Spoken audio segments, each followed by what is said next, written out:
Can Europe withstand a cold winter without rolling blackouts? That's what we were solving for. That's where our price forecasts were coming from.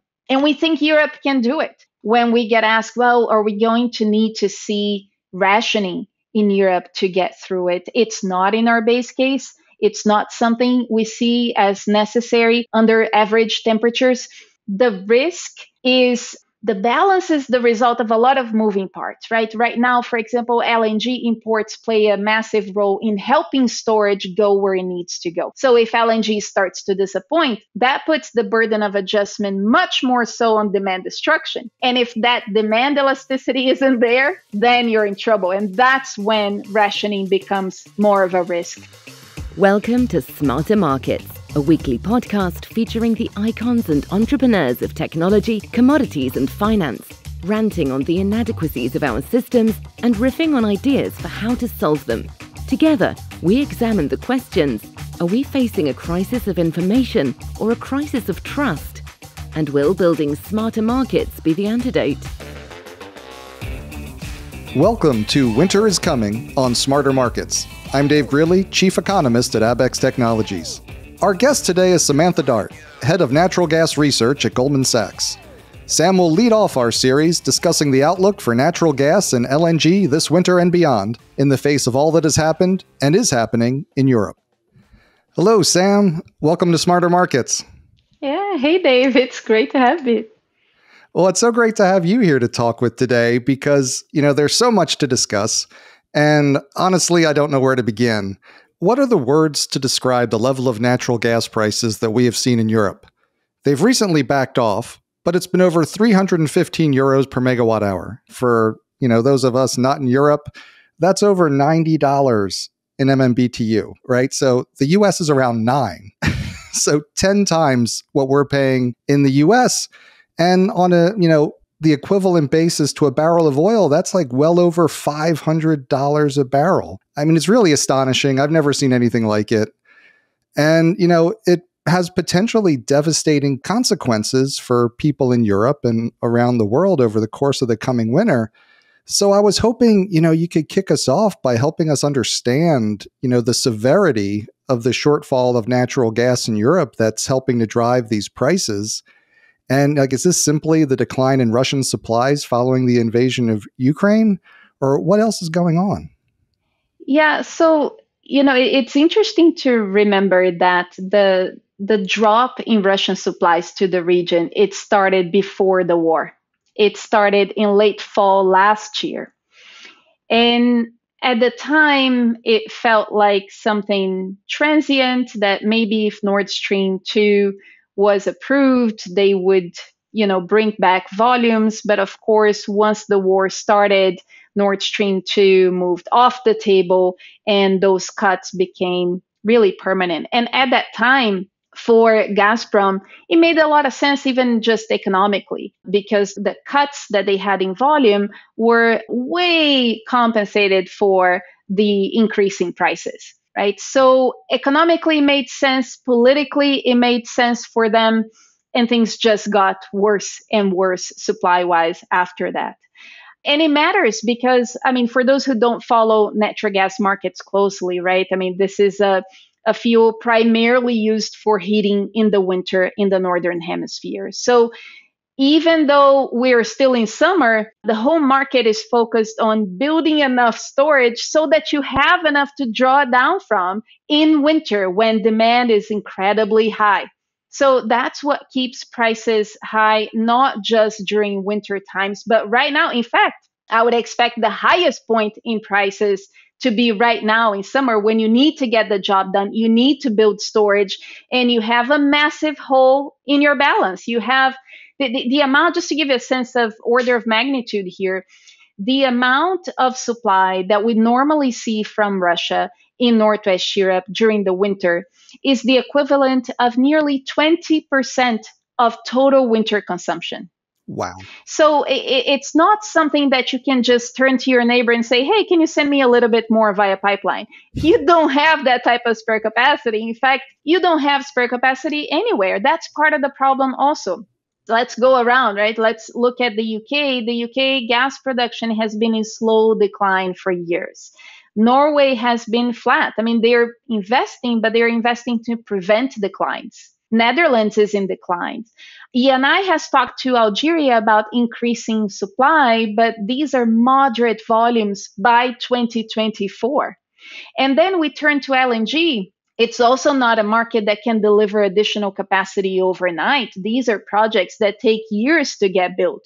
So, what you have today is all you got, which is why Europe ends up having to solve the problem by pricing high enough to attract LNG away from everybody else and towards the continent so that it can complement their balances a little bit. And that's so amazing, that 20% of consumption number. Like, because, yeah, if you think about how much does demand normally change year to year, how much does supply grow year to year, it's a few percent. It's not 20%. That's just, it's amazing.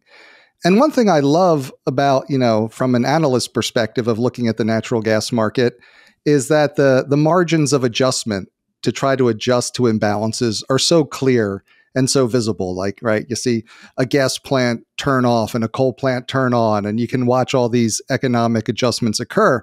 And there are many levers that can be pulled to bring the market into balance. I don't know if there's enough to bring a market 20% back in balance, but I was curious, what adjustments has the market been using, or what levers has it been pulling to try to balance supply and demand given the shortfall of gas coming in from Russia? And what, if any, adjustments remain that can still be made? Yeah, so when it comes to natural gas markets, usually your first lever of adjustment will be the substitution between gas and coal. And in the case of Europe, this has been playing out since last summer, because even before Russia cut any gas, if you go back to the spring of 2021, it was so incredibly cold in Northwest Europe that gas started to move above coal back then. So that's where that substitution away from gas and towards coal got started in Europe. And then it couldn't stop, because after the cold weather in the spring, you had supply disruptions in LNG in the summer, followed by then the initial Russian cuts in the fall that we already talked about. So gas has been more expensive than coal since last summer, which means that everybody that could have switched away from gas towards coal, they've already done that. So when the Russian crisis started and people asked, well, can't you switch to other fuels? It's like, dude, we've been doing this for months. It's not anything new. And then gas became more expensive than oil. That was the new thing that we saw later in the fall. But oil-fired generation was never built to be base load in Europe, right? Those generators, they were built to function for a few hours a day, a couple of days at a time. So folks don't usually even have fuel storage on site in size to be able to keep that up. So right. These are, so it's been. I was saying these are typically like the backup diesel generators. Exactly. Is that right? Exactly. Like emergency power. Emergency power. That's the right word, right? So you can't work as base load. So you first go into coal, then you go into oil, and then when there is nothing left on the generation side, you have to go to industrial demand destruction. And that was a price discovery process. We didn't know what the price threshold was, so prices kept going up and up and up. And we were able to observe that when TTF, the benchmark for European natural gas prices, when that crossed 75 euros a megawatt hour, that's when we started seeing that response on the industrial demand side. And the first guys to respond were the fertilizer producers because of the component of natural gas in their total cost of production. Right. And I'm glad you brought up that the industrial demand destruction occurs first in fertilizer, because then people have to think, okay, less fertilizer, less food. And so now it's this horrendous trade-off between, do we freeze in the winter or starve in the spring or summer, which is really incredible. And I know there's been this big scramble, as you've said, to fill up inventories before winter in Europe. Even the governments are setting different goals. I think the EU has an 80% full storage goal, Germany 95% by November. But of course, what matters isn't how much you start the winter with as much as are you going to have enough to get through the winter? And I'm curious how you're thinking about those probabilities that, even if Europe gets to reasonably full, and I think it looks like they should, correct me if I'm wrong, what are the probabilities that Europe will have enough natural gas in storage to make it through the winter without exhausting those supplies? Yeah, so when we put together our price framework, what we did was to solve for certain levels of storage. So for summer, for example, we solved for 90% full for the region. So how high do prices need to go to make sure that there is enough demand destruction so that storage builds appropriately to get to that 90% figure? Why is that? Well, because if you start the winter at 90%, it's a lot easier to manage winter than if you start at 80. I know the EU target is 80, as you pointed out. That's too low. That's just not enough because that would just create panic in the winter. You'd be too exposed. So in our framework, and by the way, this was also consistent with the way that the market was pricing you. It didn't look like it was pricing to reach 80, which was a much easier target. By the way, we're there now. We're at 80% of full now. Is that enough? It's not. But as you mentioned, yes, I agree that we're on track to get to 90% full. And for the end of winter, we solved for 20% full. And the reason is 20% full is enough to get you through a one standard deviation colder than average winter event and still leaves you a bit of a buffer. So can Europe withstand a cold winter without rolling blackouts? That's what we were solving for. That's where our price forecasts were coming from. And we think Europe can do it.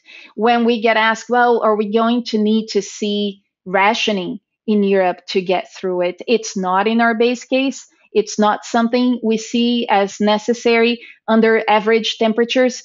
The risk is, for example, the balance is the result of a lot of moving parts, right? Right now, for example, LNG imports play a massive role in helping storage go where it needs to go. So if LNG starts to disappoint, that puts the burden of adjustment much more so on demand destruction. And if that demand elasticity isn't there, then you're in trouble. And that's when rationing becomes more of a risk. And I mentioned demand elasticity because this is not just a linear relationship necessarily. When prices started to go above that threshold that I mentioned, the 75 euros a megawatt hour, yes, we started to see a lot of response on the industrial side, a lot of demand curtailments. But this summer, that response slowed down. And it makes sense, right? If you think, okay, low hanging fruit goes first, and now we're seeing guys that are hedged or guys that have been able to pass through the higher costs that they've seen on the production side to their end users. So you don't see as much of an elasticity as we saw in the beginning of the process. So that's a real risk that we need to consider going forward. As we go into the winter, should anything look tighter than what we expect, we need demand to respond to prices. And if it doesn't, that's where rationing goes in. But it's not in our base case at the moment. Right. And by rationing, I imagine you mean like government rationing as opposed to high price causing people to cut back. Is that right? Exactly. Government driven demand destruction. You turn to your auto producer and say, you know what, you're going to have to stop for a few weeks because we just don't have the energy for you right now.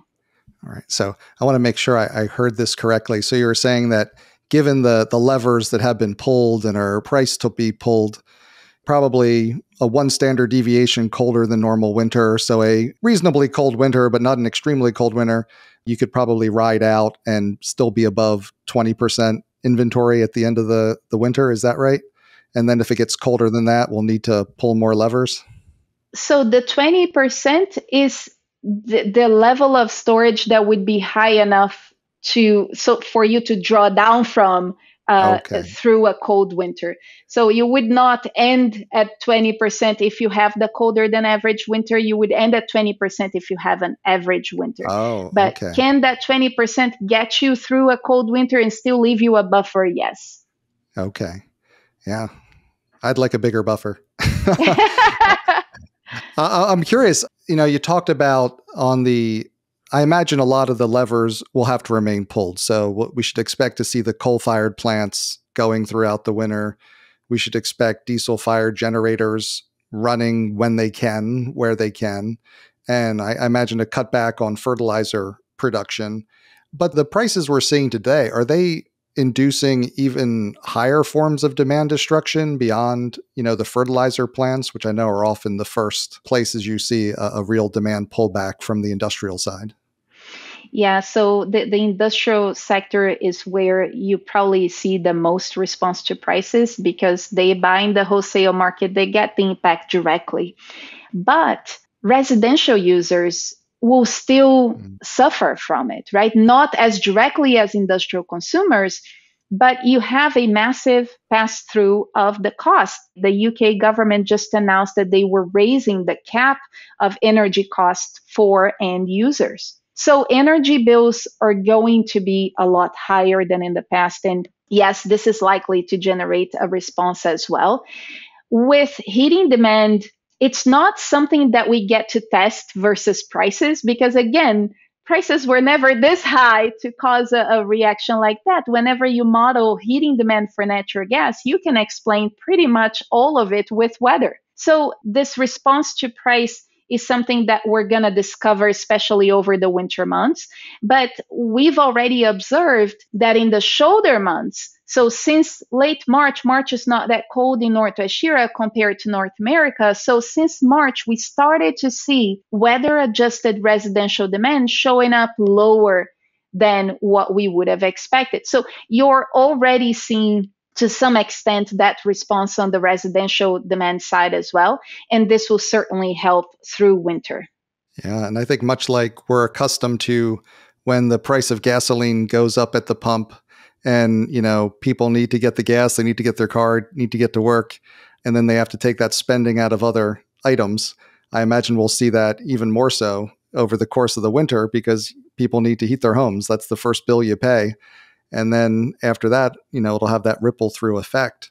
I wanted to ask you in terms of kind of the ripple through effects, we've been talking about Europe a lot, and you've mentioned the importance of US LNG coming into Europe to help alleviate some of the strain. And I saw the other day that I think the US was the leading exporter of LNG this year. So that's quite a change in the market. And of course, Europe's increasingly connected to both the US and Asian natural gas markets by LNG. And those outflows of LNG have helped push US gas prices up to that, $9 an MMBTU and over level. So I wanted to ask you, how do you see the spillover of the supply shortfall in Europe impacting the US and Asian markets this winter?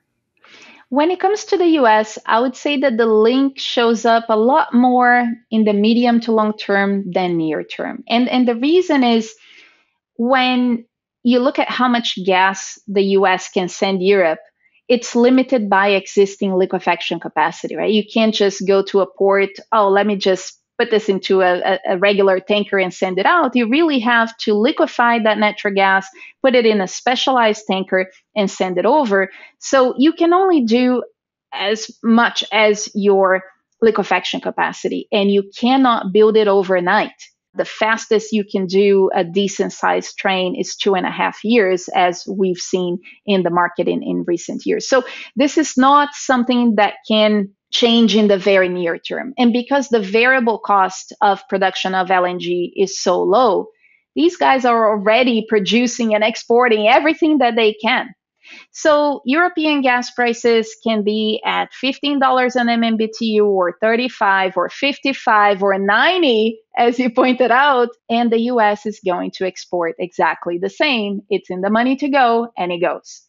So the near-term link on the fundamental side is really not there that visibly, but there is a massive link down the line because global gas prices this high relative to US LNG costs create a pretty significant incentive for folks to sign additional long-term contracts.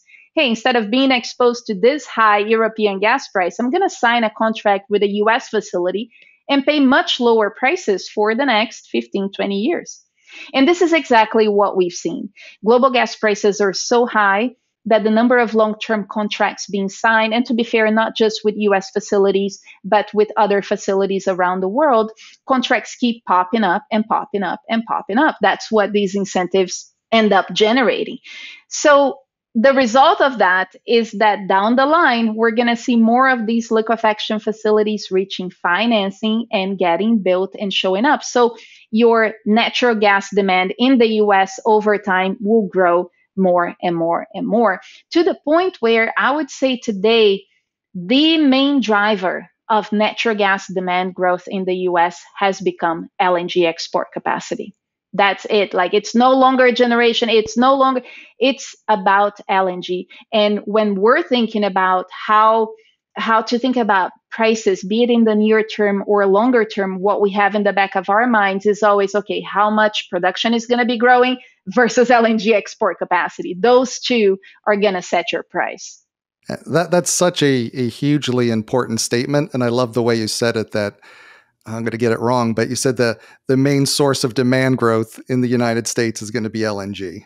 And it's just because, like, recently in the news with the Freeport LNG facility, I think is a great example of when people believe it's going to come back online and more LNG can be shipped out. You see the US gas price go up because it's going to be less in the US. And then when it's, oh no, it's going to be shut longer, the price goes down.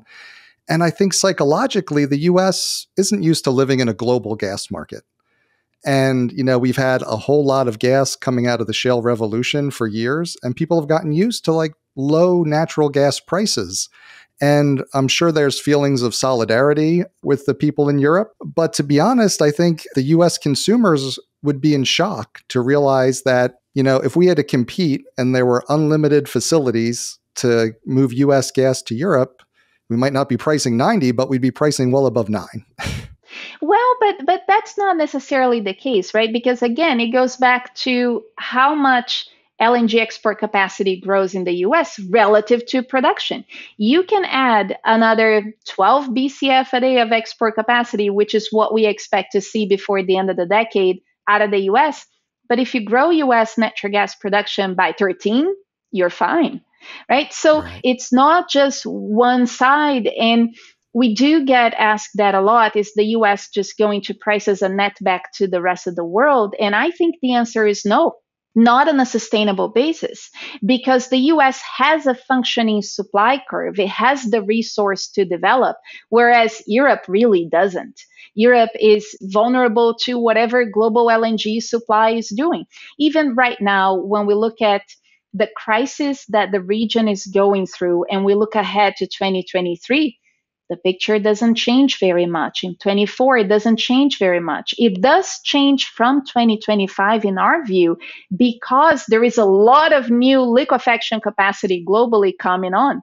So it's going to be easier for Europe to fill storage without having to destroy industrial demand. So for Europe, they are vulnerable to whatever is happening in global LNG supplies. When it's a new wave of facilities coming on, they can start a new bearish cycle. And when that waves is ended, they start a bullish cycle. The US is different.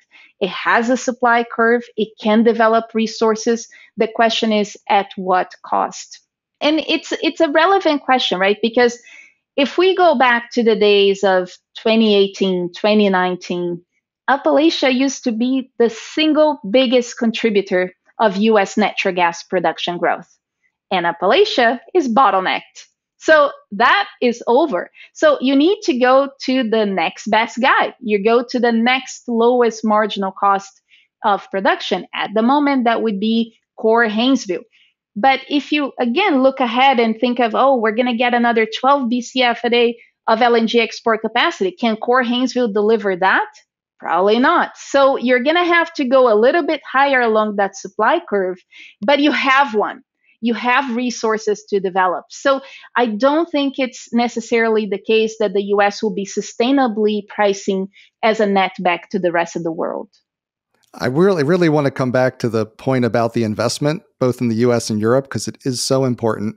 But before we do, I just wanted to ask you, where does Asia fit into all this? Because I feel like it wasn't very long ago, Asia was the big source for LNG demand and also a pretty sizable source of supply.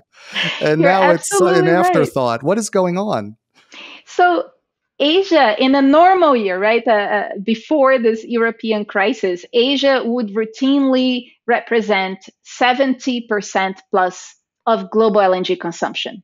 So because it only produces about a third of global LNG supplies, Asia would always price at a premium to Europe to make sure that they attracted enough LNG cargoes away from the Atlantic basin towards the Pacific and problem solved, right? That was the normal. And this year is different because Europe can't afford to lose those cargoes. In fact, Europe needs to make sure it gets more than what the Atlantic basin can supply.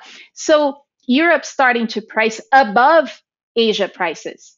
And this turned things around. And instead of Asia demand just growing as it planned to do, it had to drop. You see, the way to solve this is you see places like Pakistan and Bangladesh having to go through rolling blackouts because they can't afford spot LNG prices. So you shrink the market. Part of it is absolutely price driven. Part of it is because Europe got a little bit lucky that China wasn't active in the market this year because China can afford it.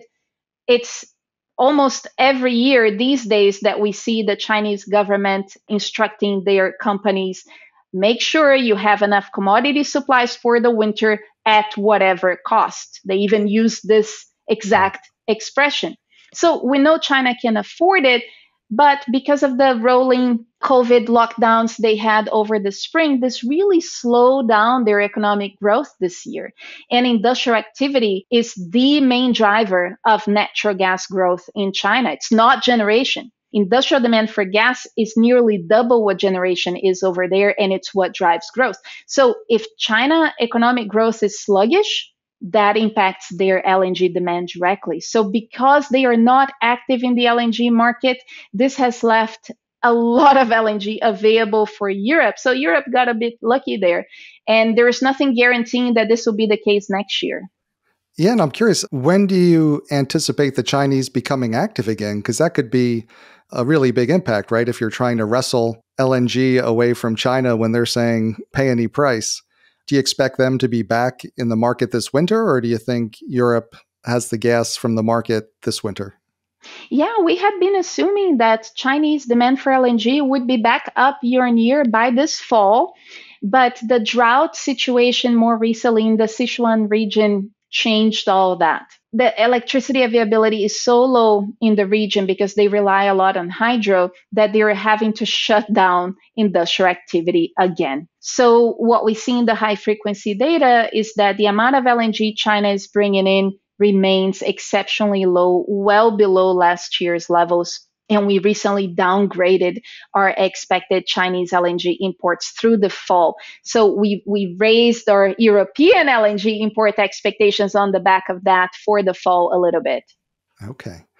Yeah, and I just wanted to come back for a moment to, when you were saying there were rolling blackouts, I believe, in Bangladesh and one other country, because earlier we were talking about, Europe may get lucky and won't require government rationing this winter, which would be things like rolling blackouts and telling car manufacturers to shut down for a while and things like that.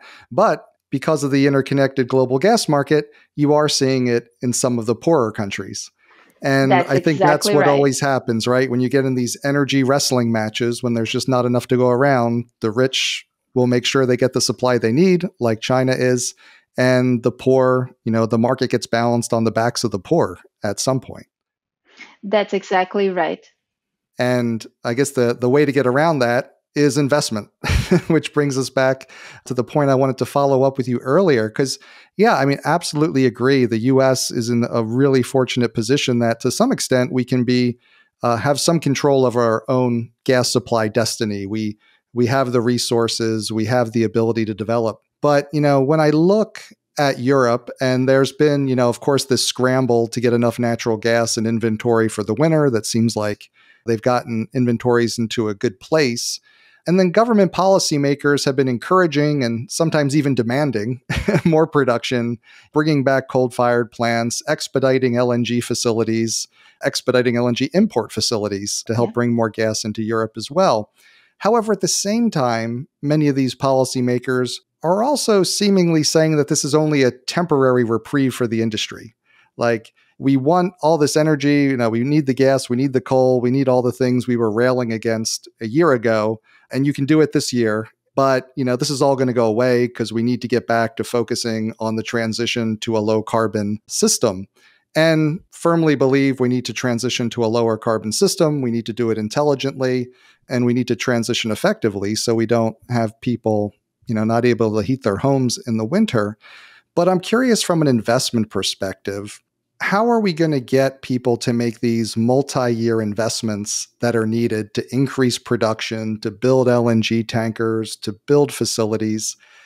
Investments that typically require 5, 10, 15 years or more to pay for themselves and to generate a reasonable return.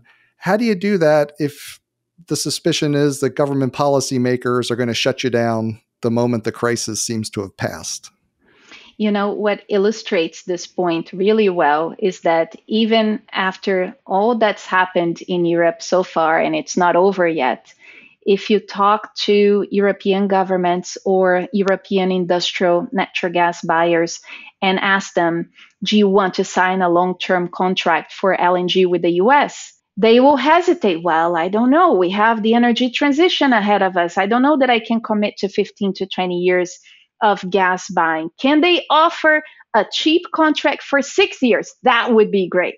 This is what we hear from them. I'm not even kidding. They want a contract for 6 years. That's not going to be enough to help finance, to your point, a new liquefaction facility. Not in the US, not anywhere in the world. So you can't solve the problem without investment. That is, it just doesn't happen. And since the war, if we rank, okay, where the long-term LNG contracts signed since the war are, where are they going to? Who are the buyers? Europe is a distant third. I mean, China, not just China, but Asia as a whole is number one. Portfolio players are number two. And European buyers, distant third. So even with everything that we've seen, without the investment, you're just not going to get the solution. But because these other players are seeing that Europe is going to demand more gas, whether contracted or on a spot basis, they are also acting and signing those contracts for themselves. Because as you pointed out earlier, Asia was always the main source of demand growth when it comes to natural gas. We think about coal to gas substitution, and this has played out in a big way in the US over the years, in Europe, but in Asia, it's very incipient. It still has ways to go. So they know their natural gas demand is going to keep growing, and Asian buyers have continued to be very active in signing those contracts. Because of that, we think that, yes, we're going to see additional liquefaction facilities built in the US. But Europe, frankly, should be a lot more active as a part of that. And yet they still hesitate on whether they want to commit to natural gas for this long period of time or not. Yeah. And I was wondering, like you mentioned earlier, that there won't be enough LNG facilities coming on to really alleviate the European situation for a few years because it just takes time to build these things.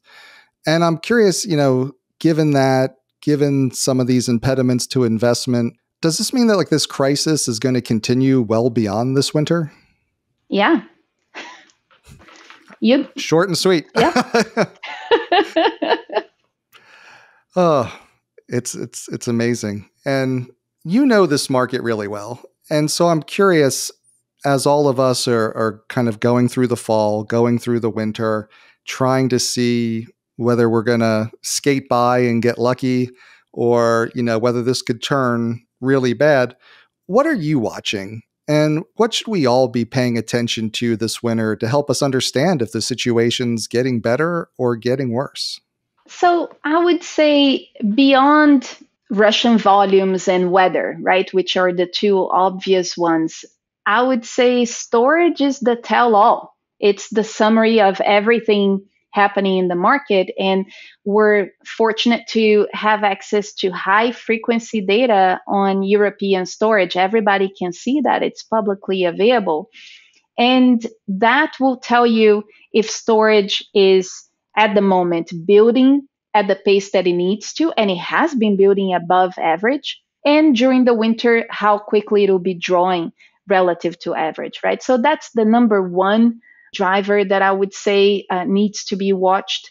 The second one I would mention, then, not everybody will have access to that data, but LNG flows are incredibly important. Like I mentioned before, the LNG flows we've seen going into Northwest Europe this summer have been at historic highs. And it's made such a big difference in keeping storage building at the appropriate pace that any disappointment in that can be very impactful. Like I said before, if you don't have the LNG, the burden of the adjustment falls back on demand destruction, which can be a lot more painful. So I would watch demand of LNG around Asia very closely and how much is left going into Northwest Europe very closely. All right. Well, thanks very much, Sam. Really appreciate you coming in. It's been great to catch up with you.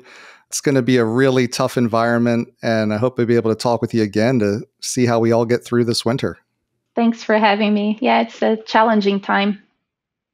Thanks again to Samantha Dart, Head of Natural Gas Research at Goldman Sachs. We hope you enjoyed the episode. Please join us next week when our guest will be Daniel Yergin, Vice Chairman of S&P Global and the Pulitzer Prize-winning author of The Prize and the Quest. We hope you'll join us. This episode was brought to you in part by Abax Exchange. Market participants need the confidence and ability to secure funding for resource development, production, processing, refining, and transportation of commodities across the globe. With markets for LNG, battery metals, and emissions offsets at the core of the transition to sustainability, Abax Exchange is building solutions to manage risk in these rapidly changing global markets. Facilitating futures and options contracts designed to offer market participants clear price signals and hedging capabilities in those markets essential to our sustainable energy transition.